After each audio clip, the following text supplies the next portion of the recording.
అలాగన సహకారులుగా ఉండాలి.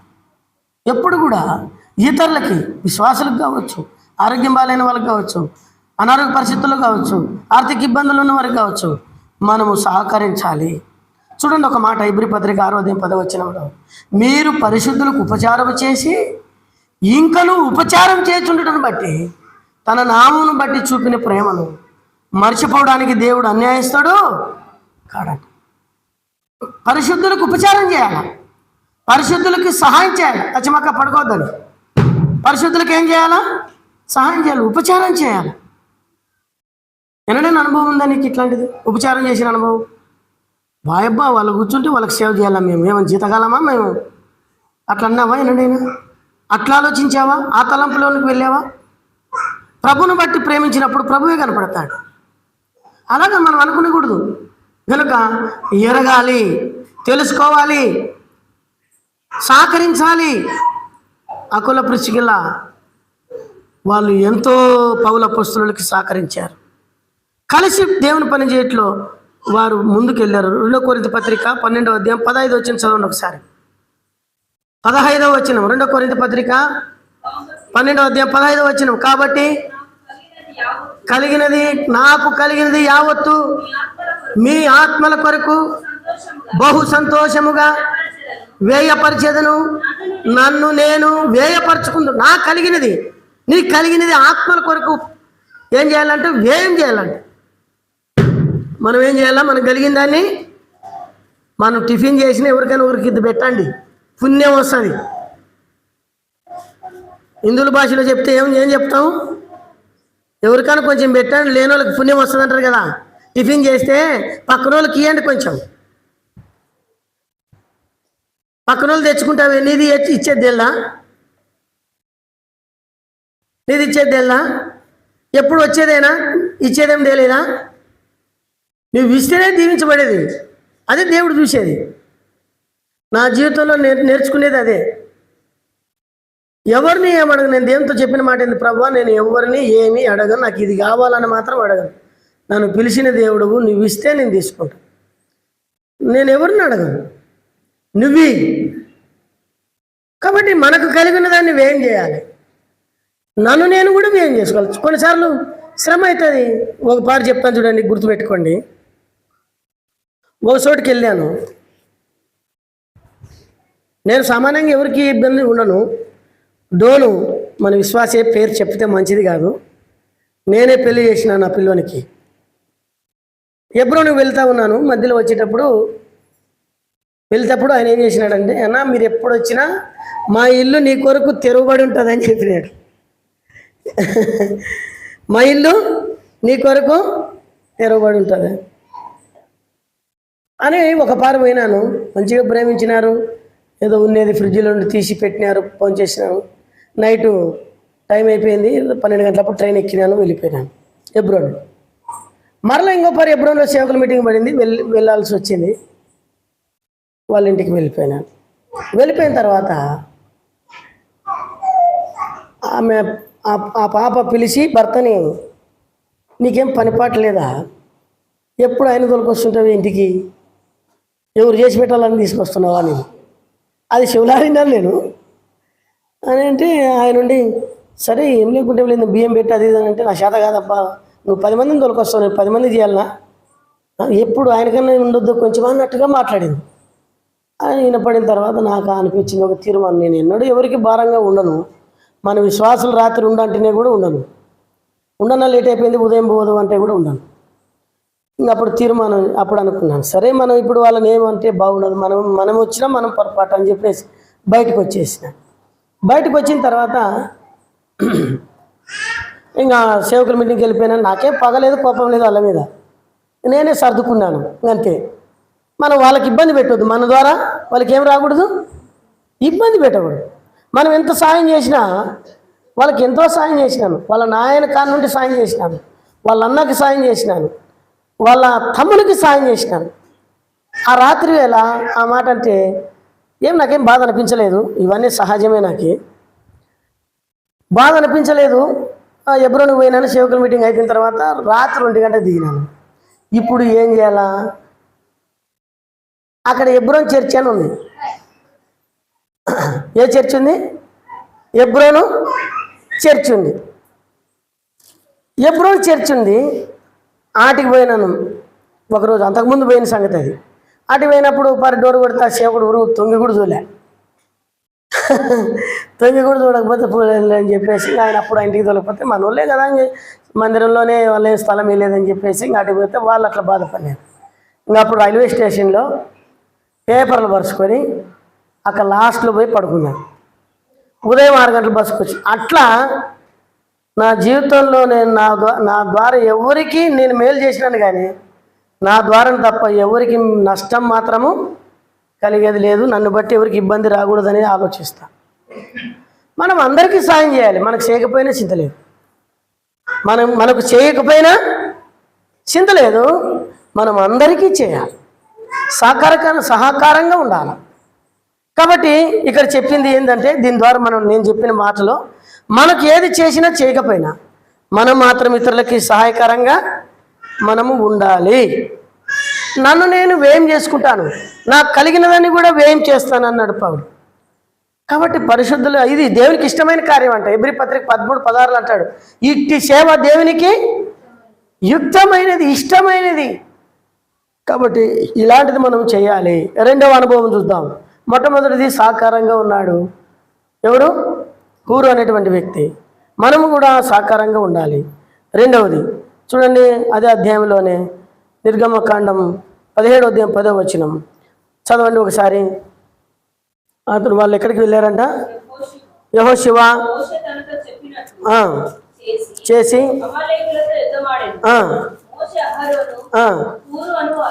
హూరను వారు ఆ కొండ శిఖరమునెక్కి ఏమి ఎక్కినారంట? కొండ శిఖరం ఎక్కినారంట. ఏమి ఎక్కినారు? కొండ. ఇప్పుడు నేను చెప్పేది ఏంటంటే, ఆత్మీయ జీవితంలో పై అంతస్తుకి ఎక్కిపోయినారు వాళ్ళు. ఆత్మీయ జీవితంలో ఎక్కడికి వెళ్ళారు? అదే ప్రేమ, సహనము, ఓర్పు ఇవన్నీ చూపించేది ఏంటంటే, ఆత్మీయ జీవితంలో ఎంతో పైకి ఎక్కిన అనుభవం ఉంది వాళ్ళకి. అది తెగింపు అంటారు దాన్ని. ఏమంటారు దాన్ని?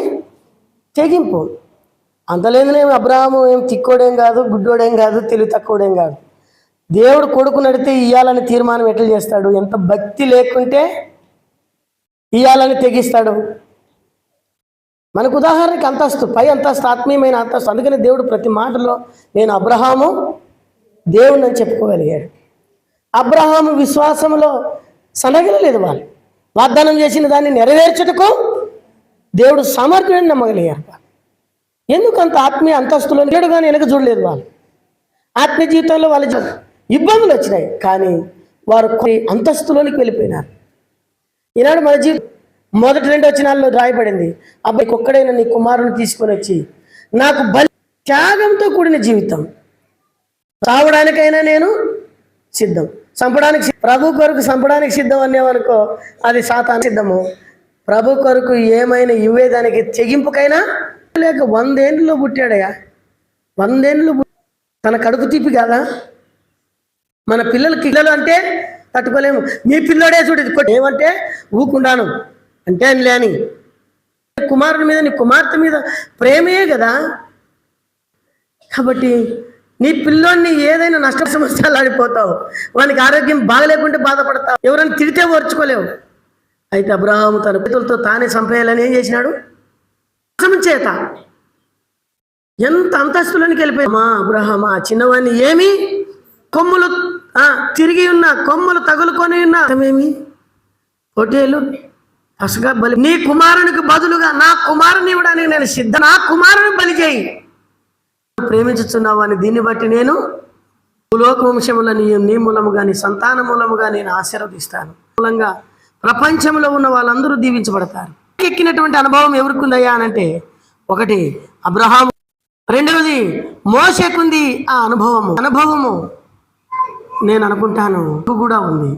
కారణం ఏంటంటే అతడు వెక్కి వెళ్ళాడు కదా, తొలగించబడి వారు కొండ మీదకి వెళ్ళాడు. దేవుడు నిర్గమకాండం 19వ అధ్యాయం 20కి ఎక్కిరా అన్నాడు. ఎందుకు? ఒక దైవజనుడు ప్రత్యేకింపబడిన వాడు, మనకు ఎంతో వ్యత్యాసం ఉంటుంది.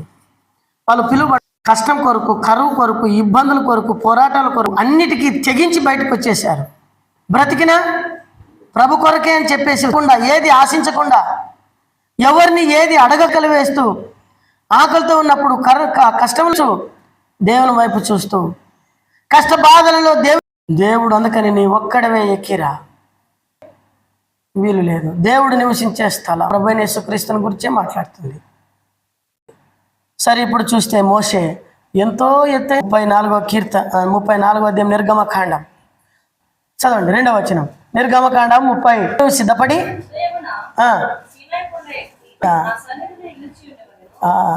ఏమి ఎక్కాలంట? కొండ ఎక్కి ఉదయం బైబిల్ చదువుకున్నావా, ఉదయం ప్రార్థన చేసుకున్నావా, గడుపుతున్నావా అనేది దేవుడు మాట్లాడుతూ ఉన్నాడు. సంబంధం కలిగి ఉన్నావా? ఉదయతున్నావా? ఉదయం కానీ ఇల్లు వాకిలు ఊడ్చాలని ఇస్తున్నట్టే, కాలు చేతులు గడుపుకున్నట్టే, స్నానం చేసుకున్నట్టే హృదయం గడుపుకోవాలా? ఫస్ట్ దేవునికి. ఎందుకు? నేను నీతో మాట్లాడాలి. కృప దాటి వెలుచు, కనికరము, విస్తారమైన కృపాస. ఆయన అడిగినాడు ఆలోచన, ప్రభా నీ ఏమని అడిగినాడు? ఆశ ఏముంది ఆయనకి? నీ ముఖం చూపించు ప్రభు అంటే. గుర్తుపెట్టుకోండి, దేవుని కార్యములు చూస్తాము, ఆయన ముఖాన్ని చూడలేము. కృపా సత్యములు గలవాడైనాడు ఇప్పుడు మన కొరకు కలవరి సిలువలో కాబట్టి మోషే కొండ ఎక్కినట్టుగా మనం చూస్తాం. ఎక్కిన అతను మనం చూస్తే ఇంకా ఎవరు వెళ్ళారయ్యా అంటే ఏలియా ఒక్కడే. సరే ఏమనుకుంటామంటే నాలాంటి భక్తులు ఎవరు లేరు అనుకుంటాం. కానీ దేవుడు అనుకుంటూ చెప్పాడు, నువ్వేమో నేను ఒక్కడనే ఉన్నాను అంటున్నావు, 7,000 మంది నాకున్నారు అన్నాడు. 8,000 మంది ఒకటమే కాదు, మనమంతా ఎంత దేవుని కొనుపూస, ఎంతో ప్రవీణులు ఉన్నారు.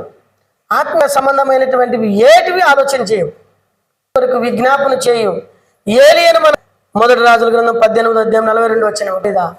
తన తలను మోకాళ్ళ మధ్యలోని పనిచేసినట్టుగా చూస్తాం. కర్మేల అనుభవం వస్తూ ఎన్నో పరిస్థితులు ఈయన కూడా వచ్చాయి, పోరాటాలు వచ్చాయి. మోసే ఓడిపోలేదు, అబ్రహాం ఓడిపోయినట్టుగా బాధపడ్డాడు, నిరుత్సాహపడ్డాడు, చంపే అన్నాడు. ఉంది నూను కుమారుడైన ఎలీషాను అభిషేకం ఇశ్రాయేలు రాజును అభిషేకించాలి. నీతో పని ఎట్లో అట్లా తొందరగా చచ్చిపోదాం, శ్రమలు వద్దనుకునేది కాదు దేవుని యొక్క ప్రణాళిక. చూడండి, ఆ మాట చూపిస్తాను మీకు. ఏవి జరగాలని ఉంటుందో జరుగుతుంది. 4వ అధ్యాయం 27, 28 చదవండి. 27, 28. నీ సంకల్పము నిర్ణయించను వాటి యేసు నీకు విరోధముగా ఏ రోజు ఈ పట్టణమందు నిజముగా కూడుకొనిరి జరగాలని దేవుని చేయించాడు. అదే జరుగుతుంది, మీరు ఎరగాల. 2వది ఆత్మీయ అంతస్తు. అయితే ఎక్కడ మనం ఆత్మీయ జీవితం, వీళ్ళు ఎక్కిపోయినారు, కొంతమంది దిగిపోయినారు. నా గట్టి మీద చేయి పెడితే లూకా సువార్త ఒక మాట అంటాడు చూడండి. సువార్త 18:20 చదవండి ఒకసారి. లేదా దొరకలేదా? లూకా సువార్త 9:62 వచ్చిన చదవండి. బాగా వినండి. యేసు నా గట్టి మీద చేయి కట్టి చూచువాడేవుడును దేవుని రాజ్యమునకు ప్రభావం బట్టి.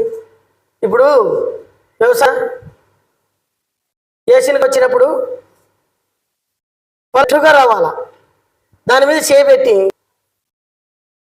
సరిగా జీవితంలో ఆరంభించినావు, వచ్చినావు, ఇంకా తెగించినావు, తెలుసుకొని పోవాలా. ఏం కావాలా తెలుసుకోవాలా. మళ్ళీ ఇటుకు వచ్చి మళ్ళీ పక్కకు ఈ బతుకు ఎందుకు మనకి? త్యాగం చేయలేవా? మానుకోలేవా? త్యాగం చేయలేవా? దేవుని కొరకు మానేవా? 100 అబద్ధాలు చెప్పేది ఏం అవసరం అది? కాబట్టి చాలా మన ప్రవర్తన ఎట్లుంది, మన ఆలోచనలు ఎట్లుంది.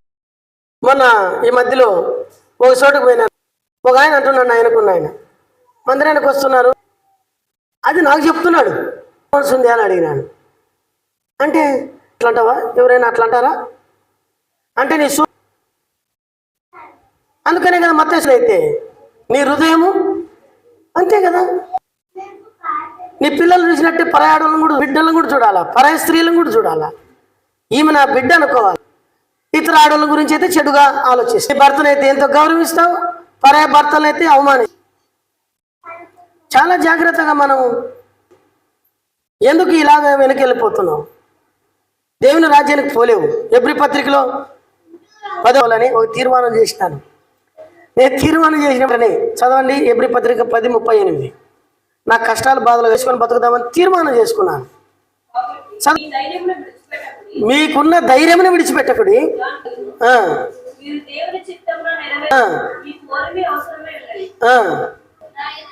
నా ఎదుట నీలముగా జీవించును, అతడు వెనక తీసి. వింటున్నారా? ఏమిటి లేదంట?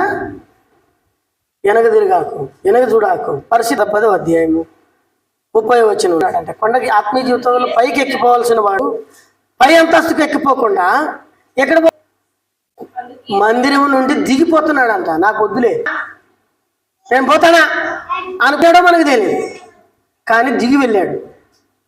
స్థితిలో దిగజారుడు ద్వారా ఎంతకంత కలిసిపోవడం ద్వారా ఏం మేలు కలిగింది? దొంగల చేతికి తనకిచ్చిన దేవుడు ఇచ్చినటువంటి వరములు దేవుని సన్నిధి అన్నీ దోచుకొని దిగంబరిగా చేసి కొట్టి విడిచిపెట్టి సావే రేవు అని చెప్పేసి వదిలేసి వెళ్ళిపోయినాడు. ఎంత దౌర్భాగ్యమైన జీవితం, ఎంత నష్టం కలిగించింది ఇది. కోల్పోయాడు. కుక్క సాగు వచ్చినట్టుగా పడింటే గలవాడు కరుణించి సమర్థని అతన్ని తిరిగి తీసుకొని వచ్చాడు. ప్రియులారా, అపొస్తలుల కార్యం 4వ అధ్యాయము అనుభవంలో మనం ఉండకూడదు. ఆది కాండంలో ఒక వ్యక్తి దిగిపోయినాడు. చూడండి, రాయబడింది 14 వరకు. దిగిపోయాడు. ఆది అబ్రహాము వాళ్ళ పెదనాయన దగ్గర ఉండి కనపరిచినోడు భార్య మాటిని ఒక మాట అన్నాడు, నేనా నువ్వు ఎక్కడన్నా ఎరుకోలేము, అంత ఉంది ఆస్తి, మనం ఉండలేము అంటే ఏమనాలి మనం? నన్ను సాకినాడు, పెద్ద చేసినాడు కదా, నన్ను సాకి సంసారం నిలబెట్టినాడు. ఎవరు? పెదనాయన. అనాలా? ఏం మాటలు రావు అంతే, అడేం లేదు కొత్తది. మనం ఏమన్నా నిన్ను విడిచిపెడితే నేనేమైపోతాను నైనా, నువ్వు చచ్చిపోయినావు, నిన్ను గుంతలేకేసే బాధ్యత కూడా నాదేదో మనకు తెలియదు. అక్కడ ఆ అమ్మ ఊకోలే. నేనకి నువ్వు గట్టుకుంటావేమో కానీ నేనేం గట్టికలేను. రాత్రి అంతా జరిగింది, ఏం జరిగిందో మొత్తానికి జరిగింది. ఉదయం లేచి సుధమ గోమర పట్టణానికి ఎదురుగా వేసుకున్నాడు. నేను ఎట్లా వాళ్ళతో కలుస్తాను అన్నాడు. అట్లా కాదు పెదనాయనా, నేను లోపల పోను. చూస్తే వెళ్ళిపోయినాడు, లోపల ఉండిపోయాడు. ఆకర్షణీయంగా కనపడుతుంది, కనిపిస్తుంది. ఇద్దరు పోతాడు. మీకు ఏదో చేసేది కదా, సహాయం చేసి సంపాదించుకోవచ్చు, దాన్ని సంపాదించుకోవచ్చు. ఈడుంటే ఏమీ సంపాదించుకునేది లేదు, నువ్వు తీసుకునేది లేదు. చరిత్రలో ఏ తండ్రికి లేని మచ్చ అని బైబిల్ చెప్పింది. కానీ అన్యజనులకి దేవుని నామాన్ని ఏలన చేయడానికి అవకాశం లోతు కల్పించాడు. దిగిపోవడం ద్వారా పోయాడు, ఆరాధన కోల్పోయినాడు. జారిపో ఆత్మీయ దీనస్థితికి రాకూడదు. 2 తిమోతి పత్రిక 4వ అధ్యాయము 2 తిమోతి 4:10 చదవండి. దేమను ఇహలోకాన్ని స్నేహించి వెళ్ళిపోయినాడంట. దేమా ఒకప్పుడు ఎంతో గొప్ప సేవ చేశాడు. వస్తే లోకంలో కలిసిపోతారు, మారుతారు. దేవుని ఇంటికి వచ్చినా మాకేం జరగలే, ఏం చేయలే అని ఏది ఆలోచించరు. చాలా తీవ్రంగా ఉంటారు వాళ్ళు, చాలా ఆత్మీయంగా ఉంటారు దేవుని విషయంలో. ఎదిరింపులు ఎన్ని పరిస్థితులు వచ్చినా అంతకంటే ఎక్కువ శోధనలు రావు. ఇప్పుడు మాత్రమే మనకు వస్తుంది. కాబట్టి అంతేకాదు, ఆత్మీయ జీవితంలో ఎంతో ఎదిగినాం అనేది పరిశీలన చేసుకోవాలి. ఆయన ఆత్మీయ జీవితము ఎలా ఉన్న 17వ అధ్యాయం 10వ వచనం, వారితో కలిసి ఇదేం మాట్లాడుతుంది? వారితో కలిసి. నువ్వు ఒంటరిగా ప్రార్థన చేయొచ్చు, దేవునితో పోరాడు. ఎప్పుడు కూడా కుటుంబం అంతా కలిసి ప్రార్థన చేసినావా? అంతా కలిసి ప్రార్థన చేయాలి. ఒకటి, సంఘం అంతా కలిసి ప్రేమతో కలిసి ప్రార్థన చేసినప్పుడే వాళ్ళు మేలు పొందారు. మాకేం పండుగ పెట్టుకుంటామా సంఘ ప్రార్థన? మేము వచ్చినా రారు, వాక్యం అంతా అయిపోతుంటే ముసుకేసుకొని అప్పుడు వస్తారు. ఇంకా కొంతమంది నీవు సమస్యల మీద, నీకున్న సమస్యల మీద నీ విజయం సంఘ ప్రార్థన ద్వారా విజయం కలగాలి. వచ్చారు కొండకి. ఇది దేవుని మందిరాన్ని గురించి మాట్లాడుతుంది. ఆత్మీయమైన స్థితిని అంతస్తులు చూపించడమే కాదు, కొండ దిగాలి. నీకు రోగం వచ్చినప్పుడు కదా, కిందల మీద లేనప్పుడు మందిరం బాగుంటుంది. ఇంకా నువ్వు తిరగాల్సిందే కానీ కలిసిందే, నువ్వు మారాలి కానీ దేవుడు మారడు. నువ్వు మారితే సామెతల గ్రంథంలో రాయబడింది కదా, నువ్వు నా ఆజ్ఞకు లోబడి వెండి బంగారములు స్థిరమైనటువంటి ఇవన్నీ నా దగ్గర ఉన్నాయన్నాడు. ఇవ్వగలది స్థిరమైందంటే త్వరగానే ఉన్నాయి దేవుని కాడ. వాళ్ళని బట్టి వీళ్ళని బట్టి అటు తిరిగి ఇటు తిరిగి కొంతమంది వస్తారు, నా పిల్లలు మారా, నా భర్త మారే కదా. ఫస్ట్ నువ్వు దేవుని ఇంటికి వస్తే కదా సంఘ ప్రార్థనకు వచ్చిన. చూడండి ఆ మాటలు ధ్యానించండి. కలిసి వాళ్ళు ప్రార్థించినటువంటి కలిసి ప్రార్థన చేసినారు. దాని ఆజ్ఞ ఇవ్వబడింది. కల భావం చెప్పక సంహరించాలంట రాజు. కళ మర్చిపోయినాడు, కళ అనేది మర్చిపోయినాడు. చంపబడాలని వీళ్ళ దగ్గరకు రాగానే షద్రక్ మేషక్ అబేద్నెగోలు వెంటనే మరి కలిసి ప్రార్థన చేస్తే కళ భావం చూపించాడు, రాజు ప్రభుని చూపించాడు. రాజా బ్రహ్మాండమైన కళ కంటివి అని చెప్పాడు. మరి ప్రార్థన అంటే ఎందుకు రావు? ప్రార్థన అంటే ఏమి మనకి నిర్లక్ష్యం. దేవుడు ఇచ్చినాడు కదా, నేను తీరుస్తా, ద్వారపా తీరుస్తావు, పరలోకంలో తిరుగు. ఇర్మియా 33:3 కదా. 333 దానికి కలిసి రావాలా. సంఘ ప్రార్థన జరిగింది. షద్రక్ మేషక్ అబేద్నెగోలు మరణం తప్పించబడ్డారు. తర్వాత చూస్తే దేవుని వాక్యంలో అడిగినటువంటి మొర్ర, వారు పెట్టిన వేదనని 2వ అధ్యాయం 23-24 వచనాల్లో రాయబడింది. వారు పెట్టినప్పుడు యెహోవా వారిని జ్ఞాపకము చేసుకొని ఎవరు పంపించినాడు? కలిసి మొర పెట్టారు. అరణ్యంలో సంఘం కలిసి ప్రార్థించేటువంటి అనుభవం ఊరిలో ఉంది. నీకు వాళ్ళు ఎట్లా ప్రార్థన చేసి ఆరంభించినారు? ఆది సంఘం. మాకేం కథలు మనకు అవసరమే లేదు. బైబిల్ ఏం చెప్తుందో అది చేద్దాం. బైబిల్ చదవండి 1:14. వీరితో కూడా కొందరు స్త్రీలను ఏక మనసుతో ఎడతెగక ప్రార్థన. 13వ వచనంలో బల్ల విరిచినాడు కదా ప్రభు. ఇంట్లో ప్రభు చేసినటువంటి ప్రార్థన, అక్కడ కలిసినటువంటి ఆ స్థలం, అక్కడే వాళ్ళు వెళ్ళి మళ్ళీ యేసు ప్రభు తల్లి, సహోదర శిష్యువులు అందరూ. కాబట్టి ఇది మేడగది దేవుని సంఘానికి గుర్తుగా. మొదటి 2-3 వచనాలు చదవండి. పెంతెకోస్తు పండుగ దినం కూడి ఇండిరి. అప్పుడు వేగముగా నీరు నుండి అకస్మాత్తుగా ఏమైందంట? వాళ్ళు ఏం చేస్తున్నారంటే పెంతెకోస్తు దినం అప్పుడు వాళ్ళు ఒక్క చోట కూడిన సంఘం ఎందుకు ఉండేది? నీ ఇంటికాడ నువ్వు చేసుకోవడానికి చోట కూడి ప్రార్థన చేయాలి. ప్రార్థన చేస్తాం, అదే సంఘం. ఇప్పుడు ఆకాశమత్తుగా ఏం కలిగిందంట? ఇల్లంతా నిండి విభాజింపబడి అట్టుగా వారికి కనబడి అందరూ పరిశుద్ధాత్మతో నిండిన వారి ఆత్మ వారికి వీళ్ళతో మాట్లాడి, దేవుడు వారికి ఇంగ్లీషు హిందీ మాతో నాలుకలు గల ఆత్మ ద్వారా వారి నాలుకలు సరాలైనాయి. వినయం నేర్చుకునేది. వినటం వల్ల విశ్వాసం కొరకు, ప్రధానుల కొరకు ప్రార్థన చేయమన్నాడు ప్రభు. ఇప్పుడు రాబోయే పరిస్థితులు ఎట్లుంటాయో సమయం లేదు. ఇంకా సంఘంలోనికి రావాలా, ప్రార్థన చేయాలా. 4వ అధ్యాయం 30-31 చదవండి. త్వరగా చదవండి. 4వ అధ్యాయం 30.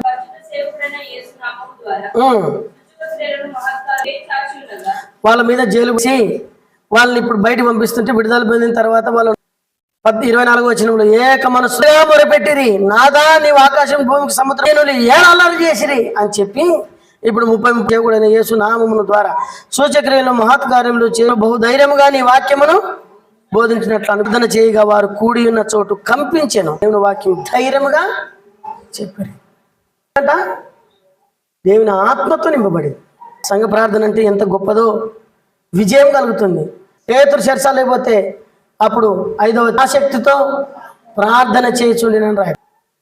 సంఘంతో నువ్వు కలిసి ప్రార్థన చేయని పొందుకుంటాం. నాకు వేరుగా ఉండి మీరు ఏమియో పొందలేరని పొందలేవు. ప్రభువుతో కలిసి ఉంటే నాతో కలవని వాడు నాకు ఆయన చెప్పాడు. అయితే ఒక మాట వచనంలో ఏమన్నాడు? ఎక్కడ 2-3 కూడి కదా అడిగిరి ఎడల మీ పరలోకపు తండ్రి దానిని. 3 అనుభవం ఏం కనపడుతూ ఉందంటే కలిసి ఎందుకు ఇంతసేపు ఆయన దీవించబడినట్టుగా ఏ సంతానము దేవుని ఇస్తుంటే ఎవరికుందా యోగ్యత, ఎవరికుందా మందసం ఎట్లా చేయాలా అని బాధపడుతుంటే మీరే చూసుకోండి. తర్వాత రండి నిర్గమకాండం 30 మొత్తుకొని చెప్పినాను మీకంటే అసలైన కథ అది. మొదటి నుండి చదవండి ఎవరైనా.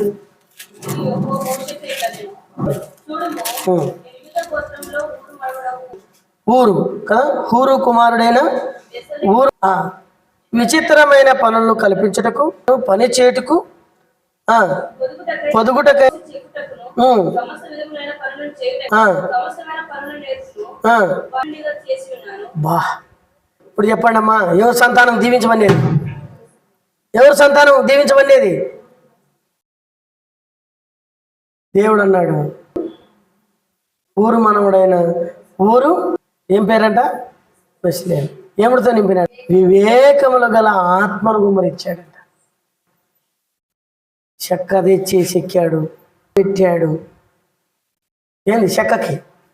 చిత్రమైన పనిముట్టులు, రత్నాలు ఎట్లా పొదిగించాలి? దేవుడు ఆయనకి ఆ జ్ఞానం ఇచ్చాడంట. అటువంటి వ్యక్తి దేవునికితో కలిసి పనిచేసిన వాళ్ళు దీవించబడే విధానం ఇది. అయితే ఇంకో మాట, దాని గోత యాబు అనేటువంటి వ్యక్తిని కూడా అతనికి సహాయం చేసి ఆ వ్యక్తిని కూడా ఇస్తానన్నాడు. చదవండి ఆ మాట 6వ వచనం. మరియు నేను దావుడైన అహోలియాబుకు చెక్క పట్టుకోవడానికి పని చేయడానికి ఆపాజ ఎవరిని అప్పగించినాడట? దాని గోత్రీకునికి అనుభవము మొట్టమొదటిది అన్నాడు. రెండవది వారితో కలిసి, మూడవది వారితో కలిసి ప్రార్థన, వారితో కలిసి జీవించాడు, వారితో కలిసి. అలాగ దేవుని వెంబడించిన భక్తునికి దేవుడు ఇచ్చిన గొప్ప దేవుని ఇంట్లో బంగారు పనిముట్లు, వజ్రాల సానబెట్టడాలు, పొదిగించి జ్ఞానము, వివేకము ఇచ్చాడు. కాబట్టి వెళ్దాం, మోకాళ్ళ మీదకి రండి.